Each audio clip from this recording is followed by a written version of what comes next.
Hi everybody, Lambkin here, and today we're going to be talking about the mechanized space ninja Yoshimitsu. So I'm making this video today because a lot of you have shown interest recently in me talking more about Yoshimitsu, putting out some more content about Yoshimitsu as I have been playing him a bit more, putting some stuff out on my channel. So I'm happy to see that people have been inspired, and since I get an increasing amount of requests from you guys, of course I'm gonna make a video about it and talk about it. So quick disclaimer here, I'm by no means like an expert on Yoshimitsu like I am with Law. I'm not a Yoshimitsu specialist or anything, but I do have a lot of playtime on him, both in Tekken 7 and in Tekken 8. So I do believe that I can put out some fairly high quality guides on him.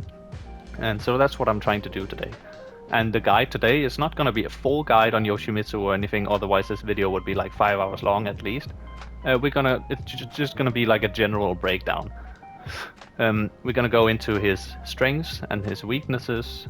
I'm gonna talk about his heat, a little bit of his stances, and like just in general, like what is Yoshimitsu, what kind of character is he, how is he best played, and all that kind of stuff, right? So yeah, the basics. So if that's what you're looking for, then you found the right place. And yeah, so again, if you wanna look through, if you wanna know all of his moves and all of his stances and all that kind of stuff, you can go through his move list. Because I'm just gonna be glancing over a lot of that stuff today. I will be in the future making a dedicated video to his stances, to his setups, to his combos, and all that stuff, like I have with Law as well.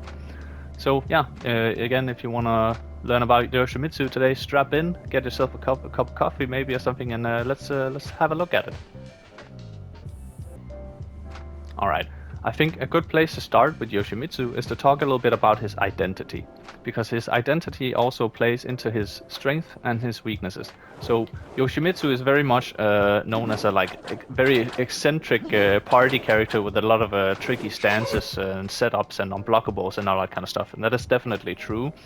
And this means that being very gimmicky, being a very, like, a lot of people call him like a party character or a unga bunga character, a monkey with a arcade stick, whatever, right? Being this type of character means that he can be incredibly tricky and overwhelming to play against as your opponent.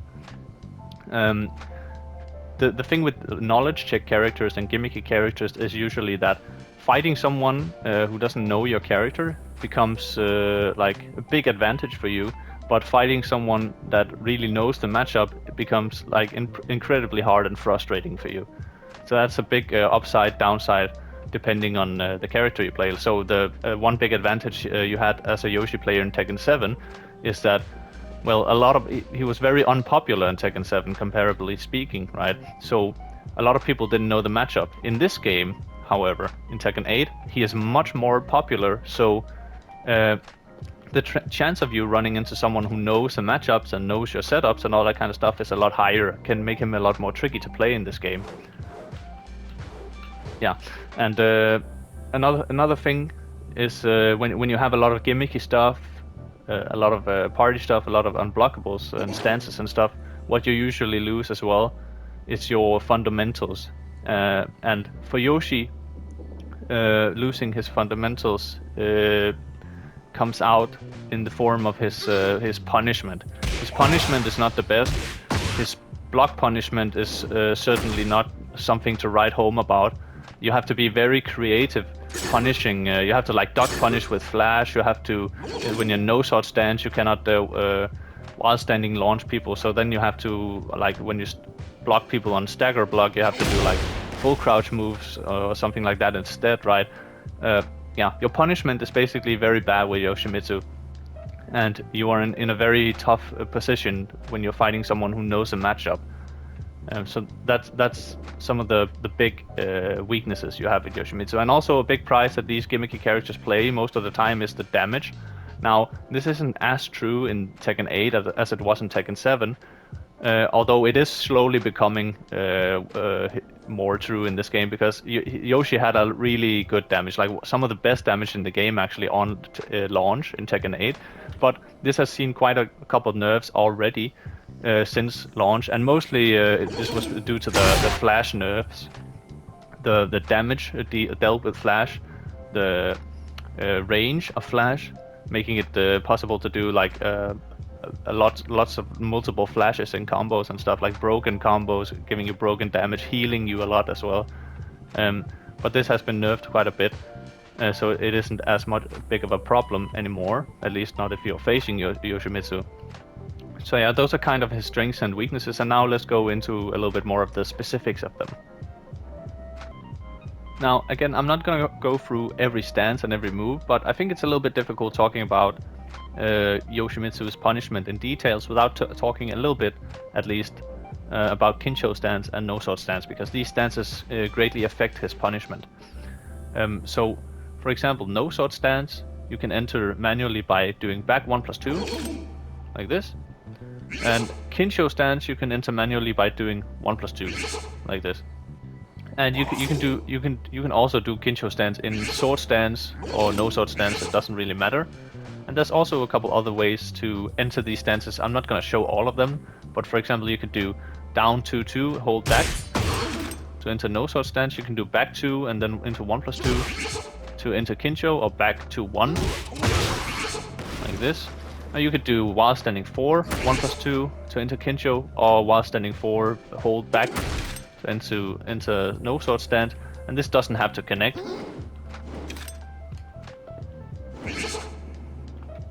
And you have a bunch of different options from these stances. From kincho, you have, for example, a mid option 1-1. You have down 1.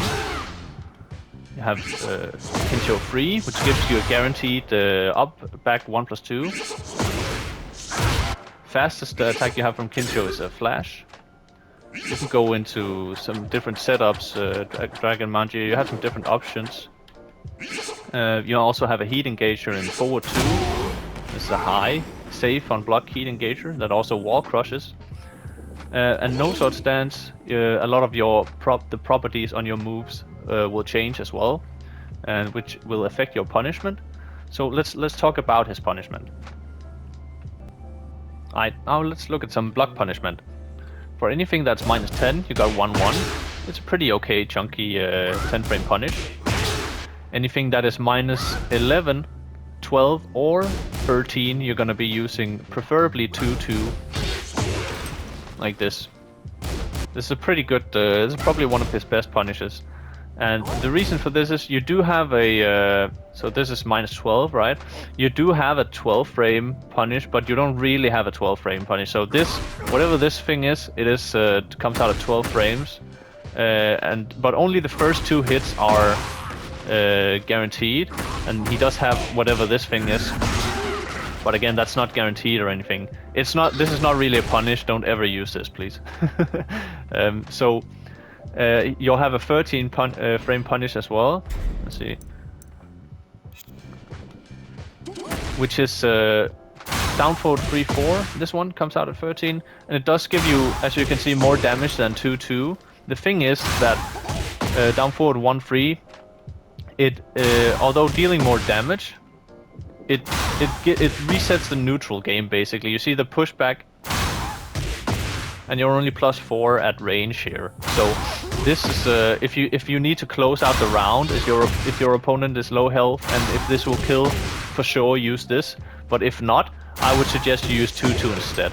As you can see, 2-2, it will automatically go into no sword stance, which is a very important stance in this game. You can also choose to go into kincho stance from 2-2 by pressing 1+2 directly after 2-2. You'll be at frame advantage 15. Now, you get nothing guaranteed after this knockdown right here. It's not like you can do a 14 frame or anything. It's not guaranteed. But you do get heavy advantage here. You do like kincho mix-ups.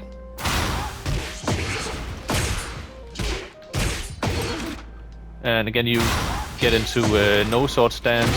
You can start doing no sword stance shenanigans. It's just this is such an advantageous position right here, landing a 2-2. So again, you're gonna be using 2-2 as a punish every time your opponent is -11, 12 or 13. Unless at -13 this will kill, I would suggest using this right here. And once we get into -14 territory here, this is where things start to get interesting, because you have your most important 14 frame punisher is your back 2-2. This one comes out at 14 frames, and it is your heat engager. And of course, if you are already in heat, this will be a launcher. Oh, let's see. Just like that.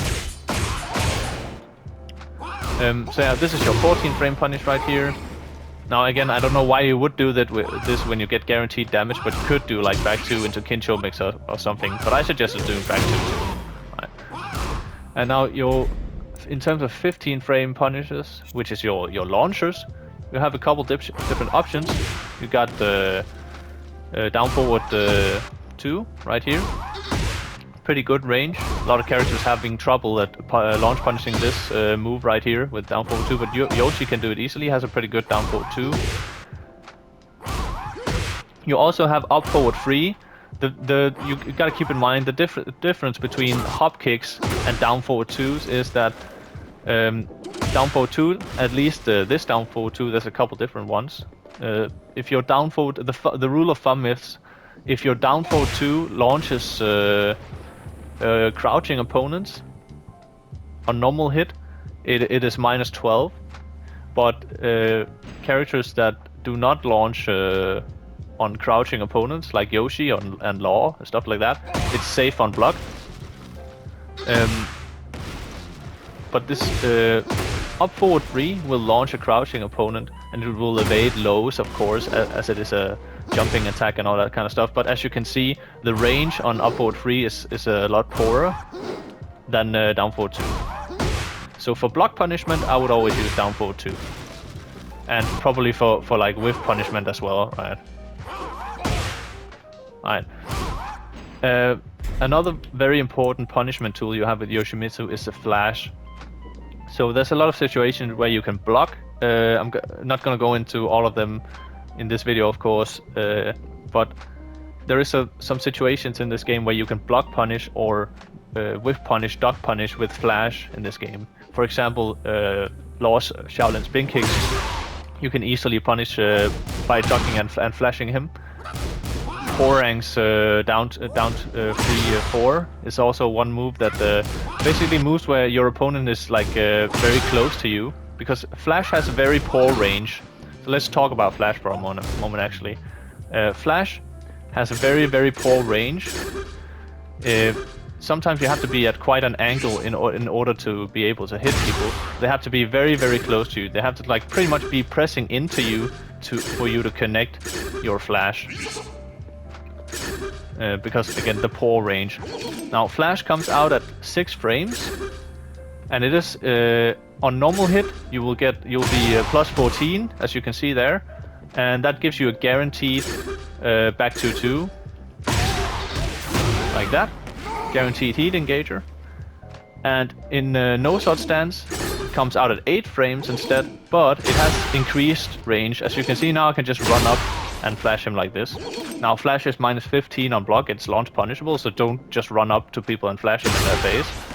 But you can see that it has increased range in no sword stance. But it is comes out a little bit slower, but it is a launcher on normal hit. There's a couple of different ways you can pick up from this. You can do down 2-2. You can do like flea stance like this. And then in kincho stance, flash will come out a little bit slower. It will come out at 10 frames and 12 frames in no sword stance. Yeah, that's the basic about flash.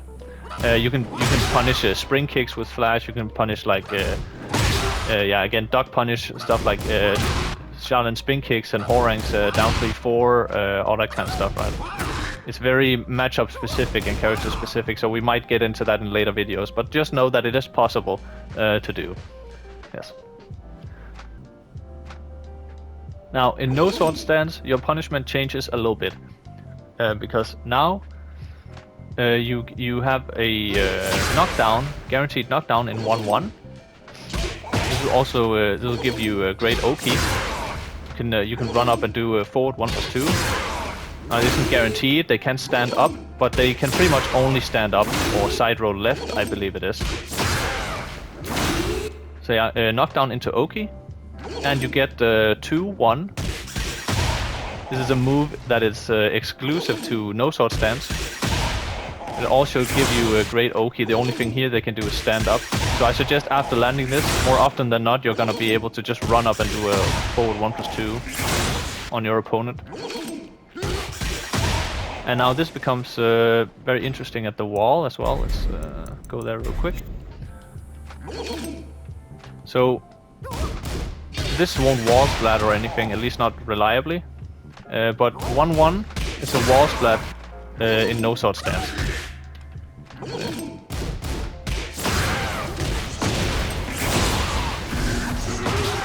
So this, of course, becomes your preferable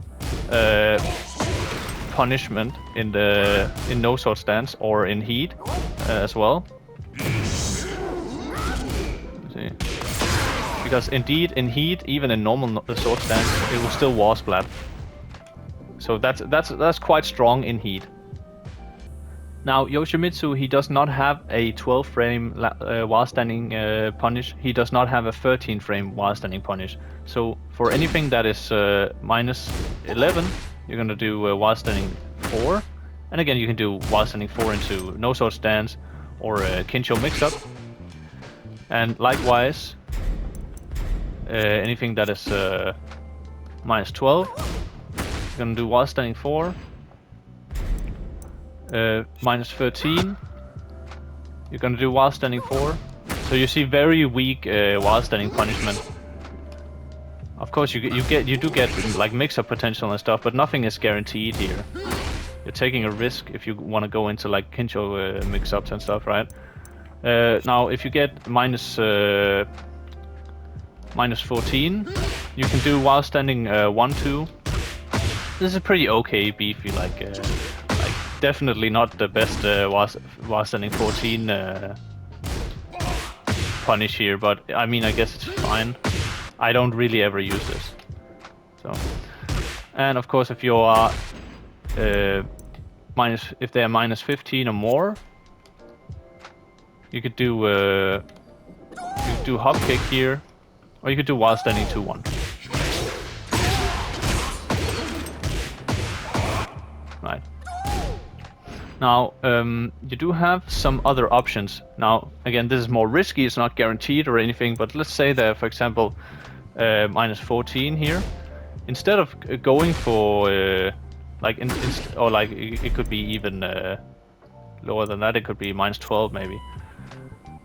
Instead of going for a punish, like here you would go for normally while standing 4 punish, you could opt for more damage by doing a full crouch mix-up or something like that.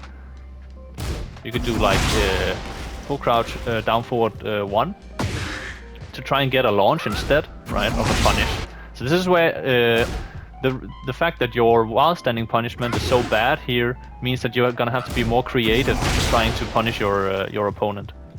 So this is gonna be very hard to. Now this is an unblockable, of course. If you can't block this, they're gonna have to react real fast to this. Now be aware that this doesn't have a lot of range, so a move that has more pushback, for example this, will be harder to do here. They could easily backdash this. And when we enter no sword stance, we get a couple different options here. So you have to know that. Let me see. In no sword stance, you no longer have access to while standing 2-1. You will have instead while standing 2-1 free. Or just while standing 2-1, right? Which is a non-launching 29 damage attack, right? It's not very good, so you're gonna have to, if you're no sword stance and you block something that staggers, you're gonna have to hop kick them, or you're gonna have to let's see, you're gonna have to do something like this, like full crouch mix up again. Now you do have this move in let me see. No sword stance, you do have full crouch down forward 1 as well, but it's not unblockable here. What you can do is you can extend it by pressing down forward 1-2. Now the second hit, it puts you at +14, and it is guaranteed here to get a follow up. So you could do you get a free heat engager if you land this. You see that's a free hit combo right there. So yeah, again, block punishment is very bad, especially while standing punishment, so you're gonna have to be creative sometimes with your full crouch mix-up, whether it's full crouch down forward 1 or full crouch down forward 3 in no sword stance. He only has this move in the no sword stance, right? So yeah, that's some of the main weaknesses of Yoshimitsu, as I was talking about. The punishment is not the best. You do have some interesting stuff in heat and in no sword stance in this game. Some properties on 1-1 that are really good. 2-2 is gonna be your main tool. Otherwise, you're gonna have to be utilizing hop kick. Yeah, down forward 2. It's gonna be your main 15 frame launcher. Crouch mix up, as I said. That's the basics of block punishment with Yoshimitsu. Alright, let's briefly talk about whiff punishment. So for whiff punishment, your basic tools will work just fine. You can use down forward 1-3. You can use down forward 2 to whiff punish most other characters, right? But I also suggest if you can create a big whiff using CD1, crouch dash 1. It has a lot of range, and it is a launcher on normal hit, like this. Will give you a full combo.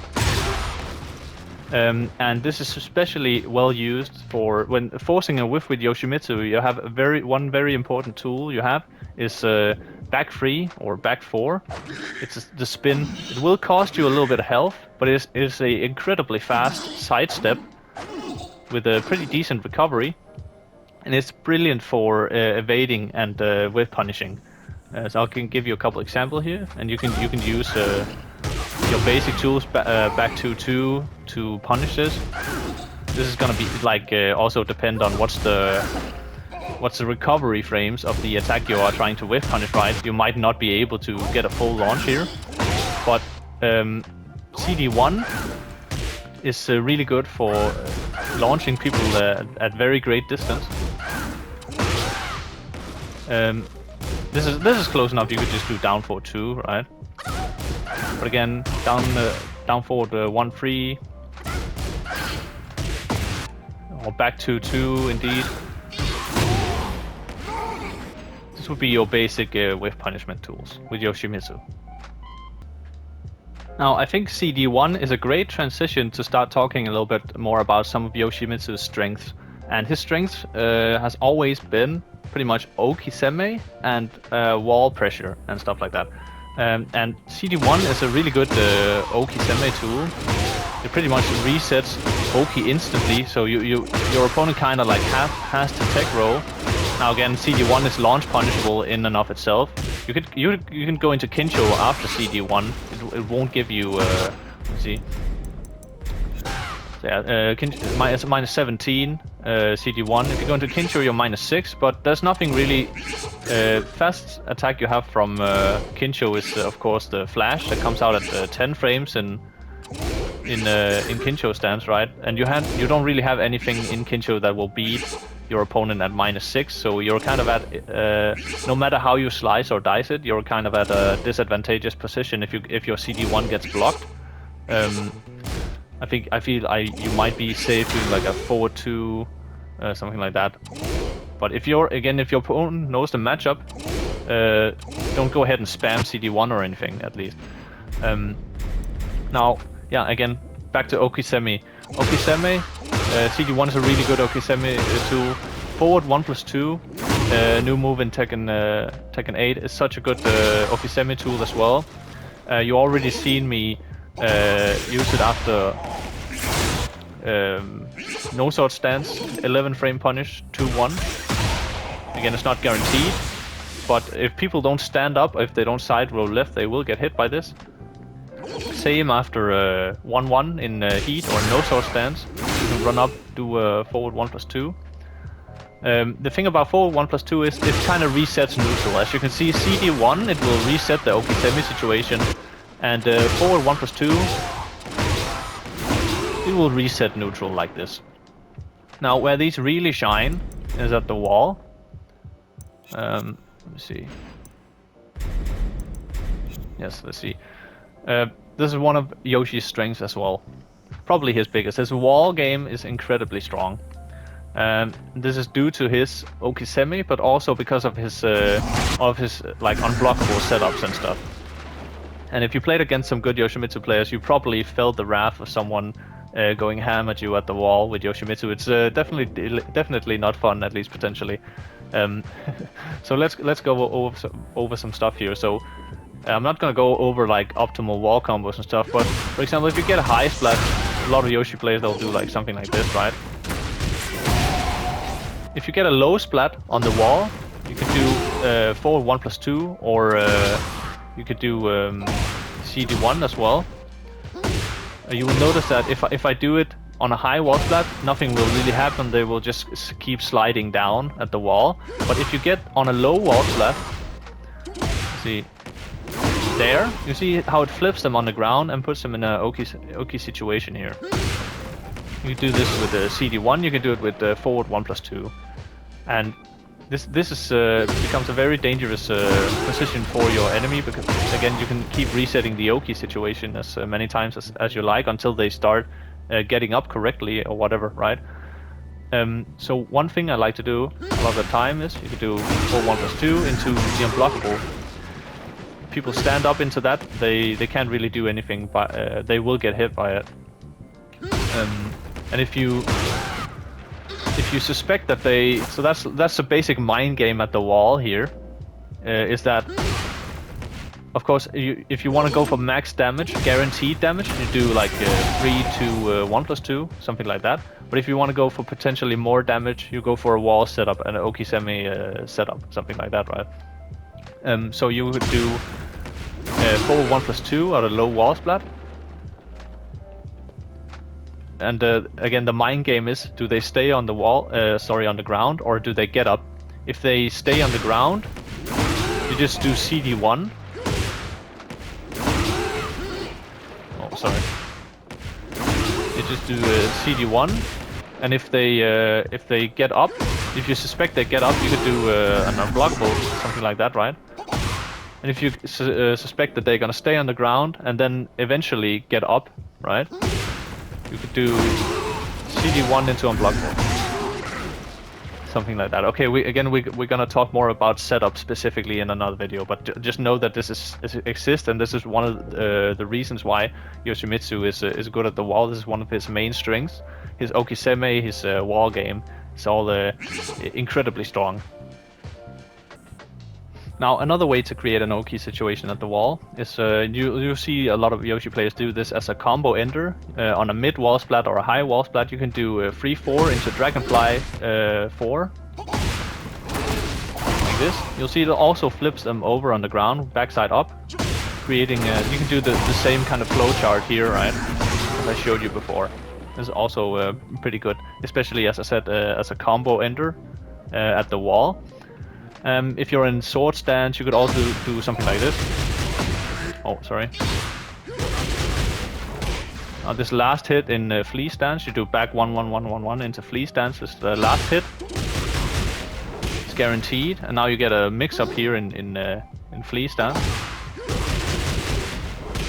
Now again, you sacrifice damage here at the cost of damage. You gain a mix-up potential here. You could do. Yeah, you have so many options from flea stance as well, right? This is another wall setup you could do.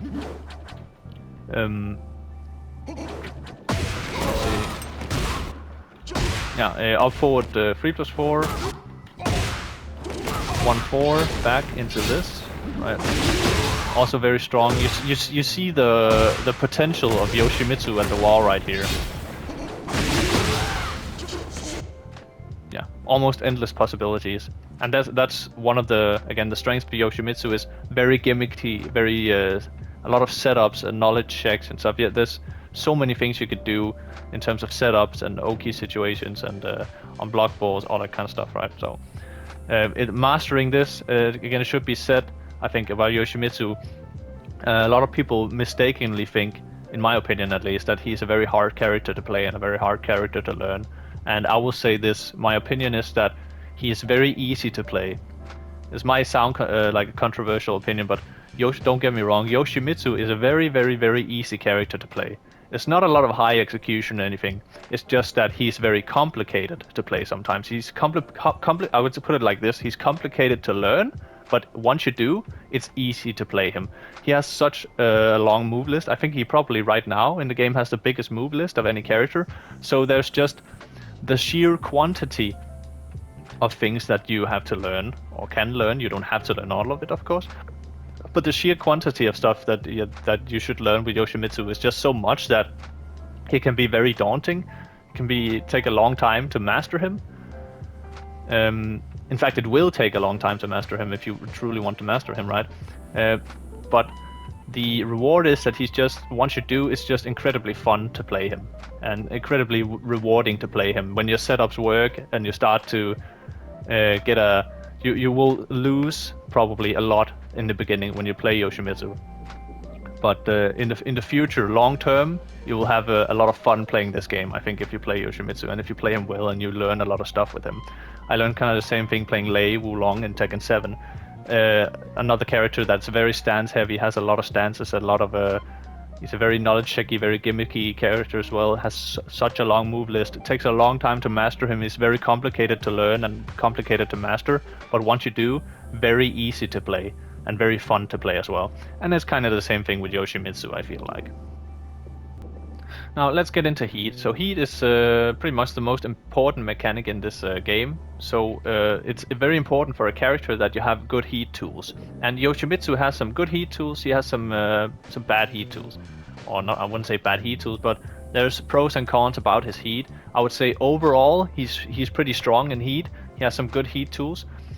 And we can just go through them. So first of all, your back to 2 be like one of your main heat tools. This is like the one that's guaranteed after flash.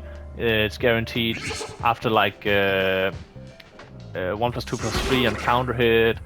It's guaranteed after no sword stance, second hit of focus down forward 1-2, right? You get a lot of guaranteed follow-ups with this. And just getting into heat, a heat engager, landing a heat engager with Yoshimitsu is very rewarding because it puts you at point blank range at your opponent, and this is where you want to be with Yoshimitsu. You want to be close to your opponent, so you could do setups, unblockable setups. You could do your mind games. You want to be close so you could land your unblockables. All that stuff, right? Back to 2, very, very good heat engager. You got 3-1. This is also a pretty good move. Beware that the second hit is a high, so people can duck this. For people who do duck this reliably, you can mix it up with the 3-1+2, because last hit is guaranteed on the second hit. The whole string is not guaranteed. But if they try to duck the second hit of 3-1, they will get clipped by the mid right here and get hit by the 1+2. And this will wall splat as well. It's really good at the wall, trying to mix people up with that. But anyway, yeah, you got the 3-1. Then we got from Dragonfly, Magic Dragonfly, we got 4. Here. From Kincho stance, we got forward 2. And we got forward 1+2 as well. And now, good thing about all of these is that these are all launchers on when you are in heat. Let me see. With the exception of Kincho forward 2, this will not give you a launcher. This will give you like a knockdown, you see. So you get like, again, Oki. That's all you get. But every other move is a launcher. This is a launcher. 3-1 is a launcher. Oh. Forward 1+2 is a launcher. And Kincho 4 is a launcher as well. So very, very good heat tools here. So many launchers. Again, only one is that's not a launcher. Is a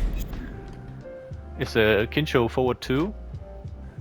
So yeah, really good heat tools overall. Now his heat smash is not the best. Let's see.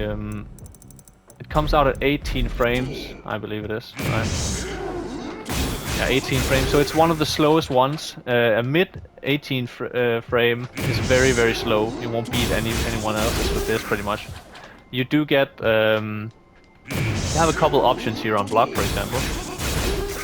You can just do like neutral, you get +4. Or you could hold up, and we'll go into Manji Dragonfly at +10. You get an uninterruptible 4 mix up here. Or you could do go for the unblockable grab. That has to be ducked, but again that's a mind game, right? Now it will... let me see. It will wall splat, but you cannot get... there's not a lot of follow-ups you can get from this. You can't do... let's see. You can't do this, for example. So you'll have to do down 2-2.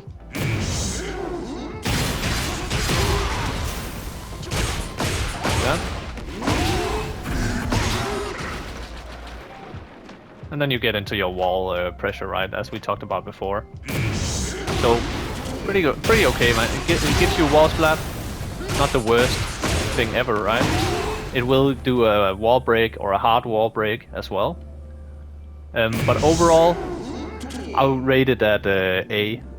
Sorry, B tier maybe. It's like definitely not an amazing heat smash or anything, but it's okay. It's not the worst. Considering how strong his other heat tools are, I think it's pretty fair, pretty balanced that his heat smash is not OP or like super strong or anything.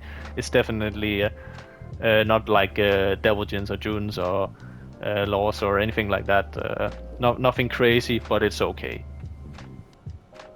Alright.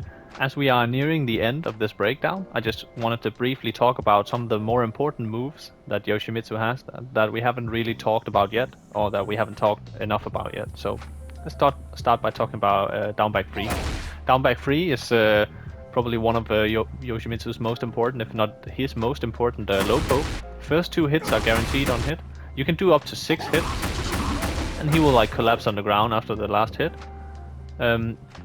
And after 2 hits, and between 6 hits, you can do 5 without collapsing. Between 2 and 6 hits, you can do 4 input as well. He will do like an automatic while standing 4. So this is the mind game basically. First 2 hits are guaranteed. Then from the third hit, they can block it. So what you can do is you can do down back 3-3-4, and if they try and block the third hit, and they will get hit by the while standing 4 here, and this version of the while standing 4, it will knock them down, and it will wall splat at the wall. So this is very good at the wall, especially, but just the first 2 hit as a low poke is really good as well. It will put you at -6, so you'll like pretty much end your turn.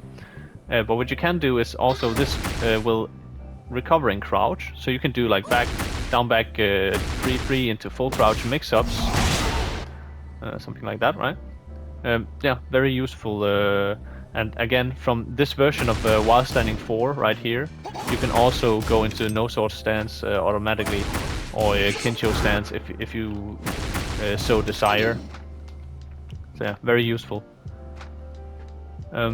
Another very important move we have is sidestep 1.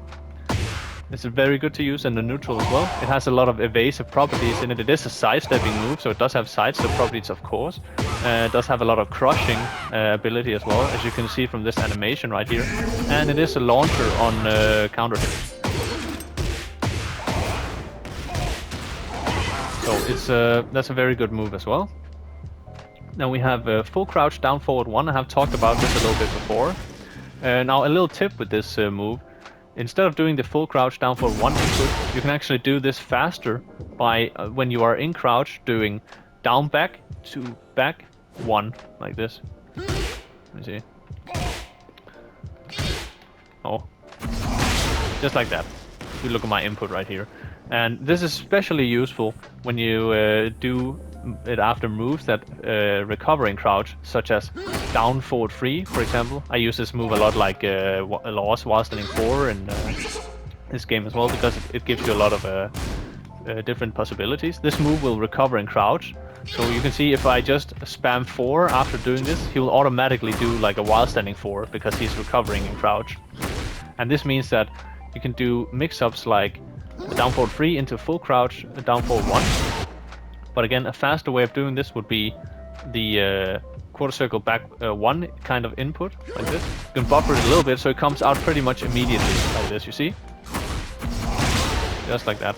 You can do that again with the down back 3. You could do up forward 2. Oh. Like that. There's a lot of different possibilities. So again, down forward 1. The unblockable low sweep is a very useful move as well. We talked about it a little bit before. Full crouch down forward 4 is another really good move. This is a homing low attack that launches on counter hit. And for that reason it's very good. It comes out at 18 frames, so it's like unreactable. And so again, you can use this from full crouch, or again moves that end you in full crouch, which makes it very versatile as well. Again, being a counter hit launcher, it's very useful, but this is also launch punishable on block. If people have a read on you, on your timing, you should be careful using this, but other than that, it's a really, really good move. Kind of works like Lars's, is it a down back 4 or something like that? Then we have down forward 1. It's a really good mid check. It's -4 on block, so it's safe on block. Good to use in the neutral as well. Mid checking your opponent. You should be aware though that this is very steppable to the left side. So yeah, it has its weaknesses, but other than that, it's a really good move. Has a lot of range. That's down forward 1 as well. One of the down forward ones in this game with the most range. Forward 4 is another really good move. This is also safe on block at -6. Is it right? Yes, -6. And if they do block it, you can go into like back turn shenanigans, spinning and stuff like that as well. But on hit, normal hit is a launcher, as you can see here. So yeah, safe mid launcher, has a lot of range as well. Really good move for all of those reasons. We got 3-4. This right here, really good move. Especially in the neutral again, has a lot of range. Is a good as a gap closer. This one, you can now end it in by holding up, pressing up. You can enter Dragonfly, but this way it'll be +5 on block. But people can still interrupt you. You don't have a lot of fast moves from Dragonfly. This is basically the fastest one you have, right? Your best option. But another reason this move is so good is because on block, let me see, it's good especially in lower ranks for people who like jab check you a lot, because this is -6 on block, safe on block, so you can like bait people who jab check you constantly into jabbing and then just ducking and launch punish them. I do this quite a lot, especially in lower ranks. It works sometimes in higher ranks as well. So yeah, that's a really good move. Let me see my notes here. Oh yeah, down back 1-2, also really good low poke. Full string is guaranteed on hit. Very chunky low poke here. Neutral on hit. And up back 1+2 in no such stance. This is this one. This is really good to use in the neutral as well. It has a lot of range. Oh, let me see. Yeah, has a lot of range. Does a lot of damage. Wall splats as well. And it will heal you as well. Now in normal sword stance it has less range. It doesn't heal you. It's still wall splats and wall breaks and all that. So that's a really good move to use as well. And then of course, I cannot end this breakdown right here without talking about his one of the most cheapest things ever. Let me see. I'm gonna put standing block. Yeah, whatever. So there's this extremely cheap mechanic in this game called guard breaks. And some characters have them, and some characters don't have them. Yoshimitsu is one of the characters who has a guard break, and his is really good, actually. A lot of people, they will use it after a combo, like after knocking your opponent down. They will set it up like this. You see, that's I'm plus 14 here. And I do actually, now this, it should be noted that it is from kincho, as I should have explained first probably. Kincho 2, right? And then after kincho 2 you hold 1+2. You get this charged up attack right here. And you don't have to charge it up all the way to get this, so you can just let it rip like this as a mind game, right? But if you charge it up all the way, that's when you get the biggest advantage. Now you see on normal on block in normal sword stance here, it's not really any benefit to doing this. But once you're in no sword stance, this becomes a guard break on block at plus 14, meaning that you do actually get guaranteed heat engager here. Right there. That's a guaranteed follow-up. So that's incredibly cheap. Meaning, of course, also that I was too slow there. If you're already in heat, it becomes a launcher, of course. And also, when you're in heat, you don't even have to be in no sword stance. You can just do it like this. I was a little bit too slow there, apparently. But yeah, so that guard break setup will give you basically a free launch on block, at the minimum a free heat engage. So that is incredibly busted in my opinion. It might get nerfed at some point. I don't really like guard breaks at all in this game. I think they should just be removed. But I guess if you're playing Yoshimitsu, good for you. You got a really good guard break. I use it quite a bit to cheese people in quick match and rank, whatever, right? It's too good not to use it. Now, again, it can be interrupted. You have to be careful. If you're fighting, for example, a law, if you're trying to charge it and he expects it's coming, right? He will do like a down 2-3, and it's gonna be like a guaranteed counter hit while you're charging this, right? So that'll be very dangerous for you. Your best option using this would be to again set it up after a combo or something. When your opponent, make it so that your opponent tech roll, ideally you can make it so that you are whiffing the first hit of the attack run, and then the second hit will catch people tech rolling. I will show some setups at some point when I'm doing a specific setup video for Yoshimitsu, but that's basically how you would use it. You can watch other Yoshimitsu players, like I suggest watching Kane and Trench, I'm Musician as well, people like that, some really good Yoshimitsu players, they utilize this setup a lot. So yeah, there you go, that's a lot of useful, very important moves for Yoshimitsu. Now I hope you found this video useful or informative, and I hope it gave you a little bit of an insight into who is Yoshimitsu, how does he work, what's his quirks and features, what is kind of character is he. Hopefully you got piqued your interest in the character, or maybe you got inspired to try and play the character or learn the character. And yeah, I guess stick around if you want to see more. And until then, have a good one.